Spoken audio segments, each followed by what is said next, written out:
Hey, good evening, everybody. Welcome here to the Prog Monster. My name is Murph. I am the host of this channel. So we're here to do favorites. Yes, we usually do it Wednesday. This week we're doing it on Thursday. Had a plumbing issue last night. Took up all my time. Anyways, we're doing a list. So this list will be my top 25 favorite albums celebrating 40-year anniversary this year. So unlike last week's list, all those albums I absolutely loved and adored. It was really actually kind of tough to leave some albums off the list. This one's not as tough as that. Most of these albums I like. A lot of these albums are kind of new to me over the last year or so. A lot of them I also don't own. Just because they're so new to me. But there's a lot of them that have been around a fair length of time that I kind of like, but never absolutely loved or anything like that. But we have several of them that are great. Anyways, we're going to get to it, and we're going to do this the way that we always do this, which is from my least favorite to my most favorite, or worst to first, if you prefer. And some of them I have, some of them I don't. I'd say it's about an even split, about half and half. So the bottom one is a band called GTR, or Guitar. This featured Steve Howe and Steve Hackett. It had a ton of promise when I first seen it many years ago, and I heard it once then and said, this is another Asia. And then I just didn't listen to it. And in recent times, I've kind of warmed up to it a bit. After all, it is Steve Hackett and Steve Howe on here, two of my favorite guitarists. So it's going to be my number 25. Number 24 comes from Fates Warning. This is the Awaken the Guardian. Obviously, it's a kind of homage in some ways to the Star Trek episode, The Guardian of Forever. Probably their greatest episode, the one with is it Joan Collins? Joan Collins. So this will be my number 24. It's pretty solid album. A little bit proggier than I would like, but still not bad. Next one up is called Crush. This is from the Human League. This is number 23. This one released September the 8th of that year. Typical Human League thing, very electronic sounding, very new wave sounding. I kind of like this band in that time period. I'm sure that part of the reason I like to do wave music is because prog music was gone, and this was kind of an offshoot of that. Next up, number 22 is from Genesis, Invisible Touch. Not a fantastic album. A couple of decent tracks on here. This particular one's busted. I'm going to have to fix it. Land of Confusion is okay. And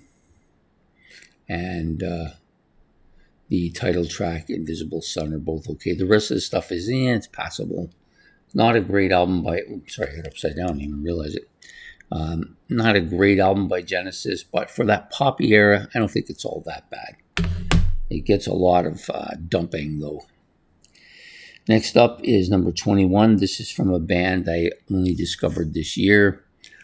This is their debut album, though. This is Crimson Glory, their debut album, self-titled debut album. It's a pretty solid album. Sounds a lot like the one I just got recently, or the one I listened to recently. I think it's quite good. I listened to it its entirety over this course of this week. This came out October the 20th of that year, of 1986. All these are 1986, obviously. So that's my number 21. Number 20 is from Steve Winwood, Back in the High Life. He's got a great voice. The songs are kind of catchy. A couple of songs here that are quite catchy on the album. But it's a little too poppy, and that's the reason why it comes down a little bit lower than maybe it should. So it came out June the 30th. It's my number 20. Number 19, that is The Way It Is. The Way It Is. This is from Bruce Hornsby and the Range. This is actually an album that I kind of looked for back in the day. I never did find it, but there was a couple of tracks on it. A friend of mine taped them for me, actually, and that's how I got into it. So it's a decent album. I listened to it today, actually. So I decided, you know what, it is as good as I thought it was going to be, so I put it up there at number 19 for April the 1st. Next is a kind of a country-ish kind of rock band called the Georgia Satellites, their debut album. I kind of like the swagger of this album. It's got a little bit more of that than most country albums. It's got a little bit of a rock flair to it too, and hence the reason why it's going to be on this list at number 18, the Georgia Satellites. Next up is Invisible Silence from The Art of Noise. So this is an album I owned in cassette back in the 80s. Basically, those albums in that time period, I was kind of into that new wave stuff briefly for a period going from about 83 through to about 87 or so. And this was one of the albums that I bought on cassette. I liked this quite a bit, listened to it quite a bit as well. So that came out April the 14th. And that was also number 17. Number 16, A Different Light by the Bangles. This is a band that I've only recently started to like a lot as I've started to realize that there are a number of tracks that I was familiar with that I didn't know were them. Yeah, they got some good harmonies. I do like a couple of the songs on this album quite a bit. And so I wanted to give it throw it on my list. And so it's going to become number 16, released on January the 13th. Next up is this album from Boston, their third studio album. It's called, incidentally, Third Stage. This is the one with Amanda. Some of the other stuff, it's a little bit more mild than than their first two albums, but still got some pretty catchy riffs and definitely has that Tom Scholz kind of guitar style going on. So yeah, I like this one. So it's going to come here at number 15 from released in September 24th of that year. Boston's Third Stage. So number 14 is the live album, and I think this is the only live album on my list. This is Stevie Ray Vaughan and Double Trouble Live Alive. It's got some of my favorite Stevie Ray Vaughan stuff on here. Pride and Joy, Mary Had a Little Lamb, Cold Shot, Texas Flood, Voodoo Child, Slight Return, Love Struck Baby on here. Yeah, lots of good stuff. And it's live, and I think he comes across really well live. So Stevie Ray Vaughan, Live Alive. That's going to come in at number 14. Number 13 is a Black Sabbath album that I've never actually owned. And when I decided to do this list, it was because I was looking into getting some Black Sabbath albums to try and complete out my collection. This is one of them. So I decided I would listen to this. I've listened to its entirety. Doesn't really strike me as Black Sabbath. It's pretty solid as far as rock music goes, and hard rock and heavy metal sounding, but it doesn't really have any of that Sabbath that I'm used to. So although it's a good album, it doesn't really strike me as a Sabbath album. Hence the reason why it's probably down around number 13 here. Released on January the 20th, 86. Next up is the number 12 album from Gong. This is their it's called Breakthrough. This album is very much a jazz fusion oriented, more so than most of their albums. Their albums have always got a little bit of that in, but I like the more spacey stuff as opposed to the more jazz fusion stuff. So still a decent album with lots of really good stuff on it. So that's my number 12. Number 11, as we start to get down there, is from a band I discovered this year. I do have one of their albums. It isn't this one. This one definitely on my list to get. Sound of Confusion by Spaceman 3. I like all their stuff. This will, if we were doing this in maybe a year or so, once I get the album, it's probably going to be a top flight album for me. Next up is from Metallica, probably their most legendary album, Master of Puppets.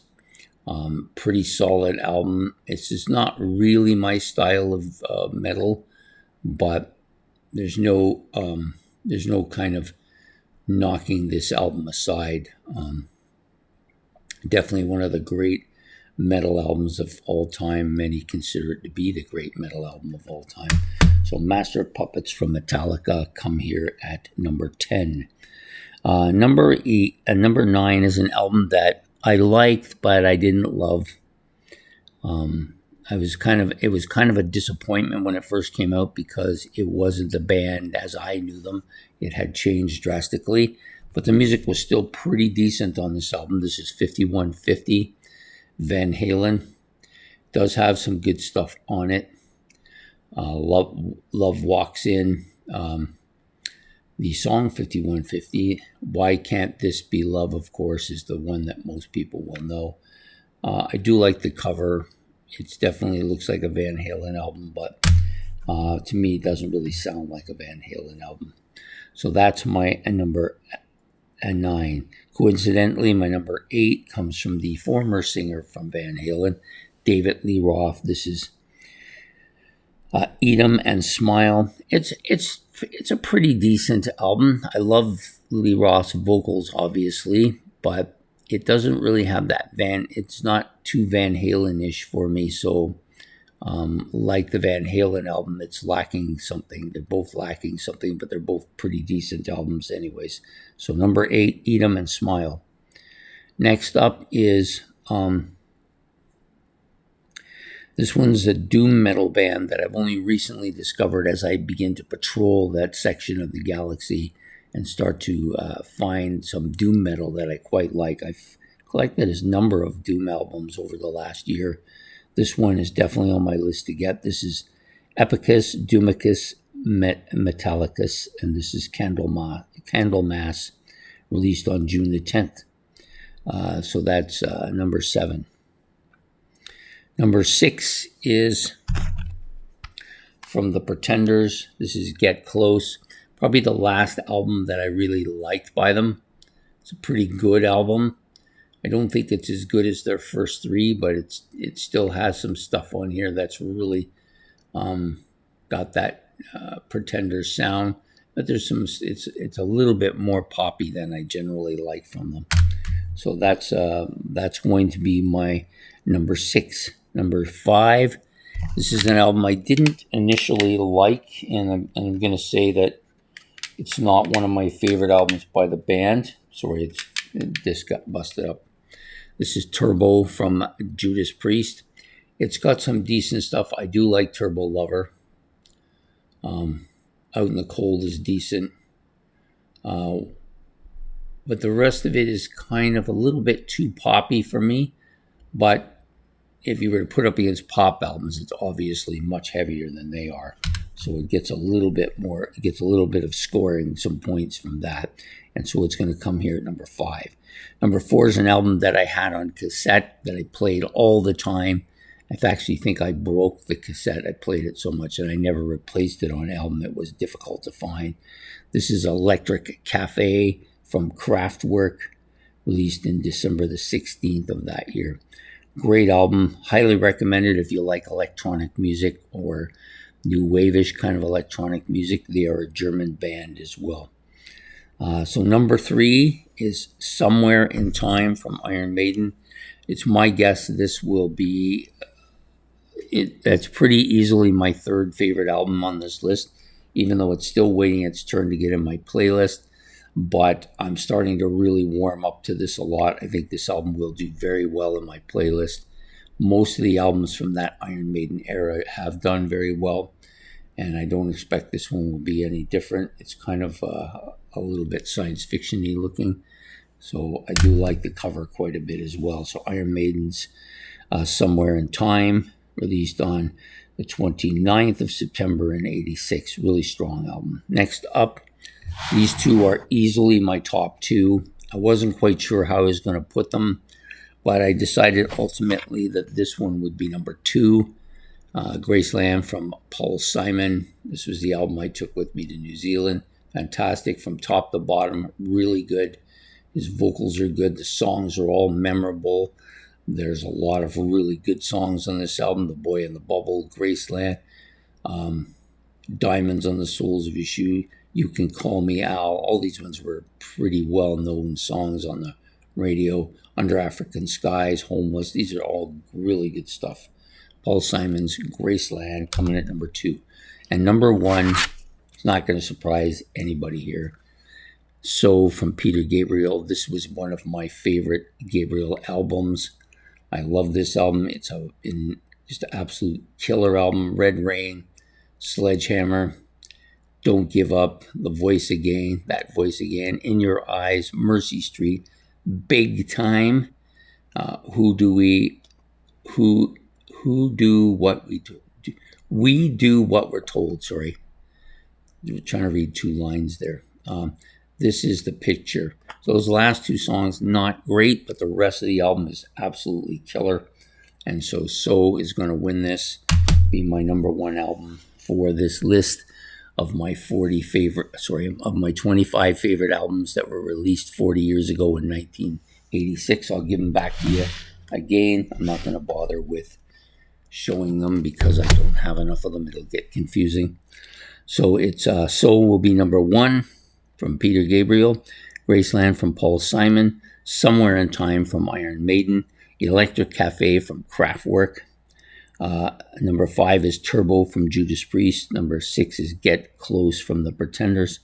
Number 7, which I think will do better if I get it, is Epicus Dumicus Metallicus from Candlemas.